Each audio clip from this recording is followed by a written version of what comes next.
Hello friends, welcome to makers education. আজকে আমরা দেখব আমরা কিভাবে মাইক্রোসফট ওয়ার্ডে আমাদের যে লেখাগুলো থাকে সেগুলোকে আমরা কিভাবে সিরিয়ালি অ্যারেঞ্জ করতে পারি।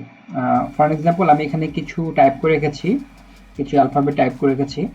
এখানে প্রথমে আমি এ রেখেছি, পরে এইচ রেখেছি, পরে আর রেখেছি, একটু জুম করে দেখাই। তারপরে এই ওয়াই আছে, তো এগুলো কিন্তু সিরিয়ালি নেই, অর্থাৎ অ্যালফাবেটিক্যালি অর্ডার কিন্তু এগুলো নাই।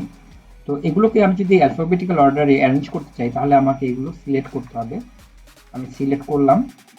সিলেক্ট করার পরে আমাকে চলে যেতে হবে হোম বাটনে। হোম বাটন যাওয়ার পরে আমি যে এইখানে ক্লিক করব, এখানে যে এ টু জেড যে অ্যারোটা দেওয়া আছে এই অ্যারোটাতে আমি ক্লিক করব।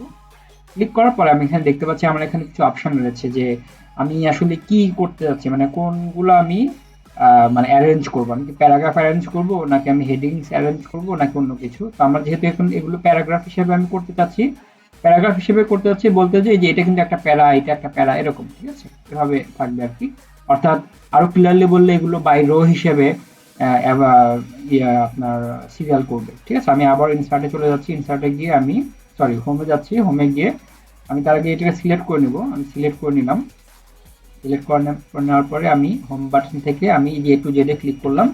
এ টু জেডে ক্লিক করার পরে সাধারণত বাই ডিফল্ট এখানে যেগুলো মানে ক্লিক করা থাকে সেগুলোতে ওকে করলে কিন্তু আসলে হয়ে যায়। আর এখানে দেখেন ডান পাশে দেওয়া আছে অ্যাসেন্ডিং না ডিসেন্ডিং। অ্যাসেন্ডিং বলতে যে আপনি ক্রমান্বয়ে ১ থেকে ১০ বা এ থেকে বি, এ থেকে জেড এরকম চান, নাকি ডিসেন্ডিং অর্থাৎ উল্টা ক্রম অনুযায়ী সাজাতে চান। তো আমি অ্যাসেন্ডিং করতে যাচ্ছি। তো আমি অ্যাসেন্ডিং এ ক্লিক করলাম। ক্লিক করার পর আমি ওকে করব।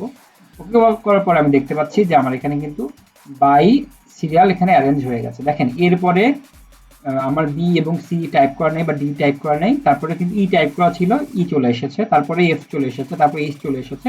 এভাবে সবই কিন্তু সিরিয়ালি চলে এসেছে। আমি এখন আপনাদেরকে নাম্বার দিয়ে দেখাবো। নাম্বার, আমি এখানে কিছু নাম্বার টাইপ করে রেখেছি। এই নাম্বারগুলো আমি সিলেক্ট করলাম। সিলেক্ট করার পরে আমি আবারও চলে গেলাম এই এ টু জেডে চলে গেলাম। যাওয়ার পরে আমি আবার এখানে ওকে ক্লিক করব। আমার এখানে যেগুলো ক্লিক করা আছে এই অনুযায়ী আমি রাখবো। রাখার পর আমি ওকেতে ক্লিক করব। আমি ওকেতে ক্লিক করলাম। ক্লিক করার পর আমি দেখতে পাচ্ছি আমি কিন্তু ওয়ান সিলেক্ট করেছিলাম না। আমি আবার কন্ট্রোল জেড দিয়ে ব্যাকে আসছি। কন্ট্রোল জেড দিয়ে আমি ব্যাকে আসলাম। এখন আমি ওয়ান সহ সিলেক্ট করব। সিলেক্ট করে আমি আবারও চলে গেলাম এ টু জেডে চলে গেলাম। এ টু জেডে গিয়ে আমি ক্লিক করলাম। করার পর আমি ওকে করলাম। ওকে করার পর আমি দেখতে পাচ্ছি যে আমার কিন্তু এখানে সিরিয়ালে চলে এসেছে, অর্থাৎ 0 1 2 3 4 5 6 7 8 9 আমার কিন্তু অ্যারেঞ্জমেন্টটা সিরিয়ালে ছিল না।